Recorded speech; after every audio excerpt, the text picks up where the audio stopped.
Salut à tous et bienvenue dans Super Heroes Fun Fact, l'émission des meilleures anecdotes des personnages de comics. Aujourd'hui, on va s'intéresser à un sujet un peu particulier, l'alimentation des super-héros. Eux qui ont voué leur vie à défendre la veuve et l'orphelin ont parfois étendu leur étreinte protectrice aux animaux, alors qu'Aquaman, protecteur des mers, ne s'interdit pas un petit fish and chips de temps en temps, pour d'autres en revanche, être végétarien relève d'un véritable style de vie. Voici donc 7 super-héros que vous ignoriez être végétariens. Vous êtes prêts? Alors on commence maintenant. Il a beau être le Robin le plus imprévisible et le plus violent, Damian n'en a pas moins un cœur qui bat sous son costume de justicier. Dans le deuxième volume de Batman Incorporated de Morrison, et après une mission dans un abattoir, Damian fait non seulement son coming out en tant que végétarien, mais sauve également une vache qu'il appelle affectueusement sa Batcow. Oui.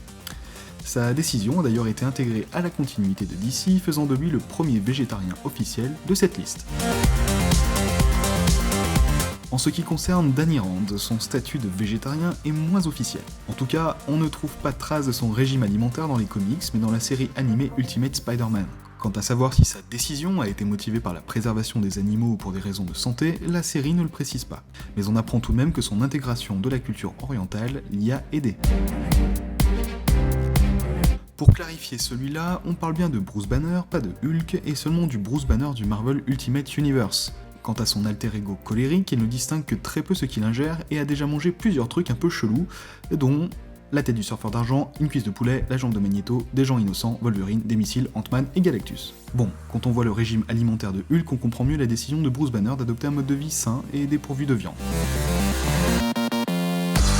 Visiblement, ce n'est pas parce qu'on souhaite la mort des Homo sapiens que l'on n'a nécessairement aucun respect pour d'autres formes de vie animale. C'est le cas de Eric Lencher, aka Magneto, qui, en dépit de son aversion pour le genre humain, se garde bien d'ingérer de la viande animale. Comme quoi on peut activement préparer un génocide et ne pas faire de mal aux petites bêtes à poil ou à plumes. Côté vie privée, s'il est bien un personnage qui a connu moult changements, c'est bien Scarlet Witch. Passée de super vilaine aux côtés de son père Magneto et de son frère Quicksilver à héroïne membre des Avengers, elle a été mariée à Vision et sortie avec Wonder Man et a presque failli se faire passer la bague au doigt par Fatalis. Mais s'il y a une chose qui n'a pas changé, c'est son régime alimentaire. Dans Scarlet Witch volume 2, on apprend par exemple qu'elle ne boit pas d'alcool et adopte un régime végétarien.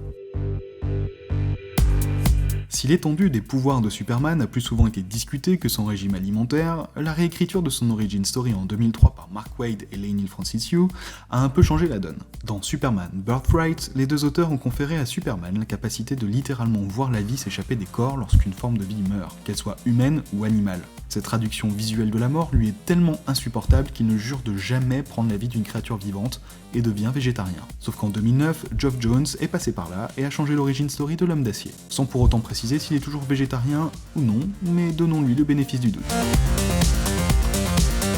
Lorsque Greg Rucka a décidé de faire de Wonder Woman une végétarienne, le moins que l'on puisse dire c'est que certains fans n'ont pas manifesté une grande joie face à cette perspective. Ils trouvaient cela totalement idiot, partant du principe que Diana Prince a été élevée au milieu d'une communauté de femmes chasseuses. Cela étant, Rucka s'est concentré sur le don que Wonder Woman a reçu d'Artemis, c'est-à-dire la capacité à dialoguer avec les animaux, un pouvoir empathique qui selon lui fait autorité quant aux habitudes alimentaires de son personnage. Depuis le New 52 et le Rebirth, rien n'a été confirmé ni infirmé. Reste à savoir si la Wonder Woman de Gal Gadot, que l'on verra à l'écran en juin prochain, préférera elle aussi le tofu au poulet.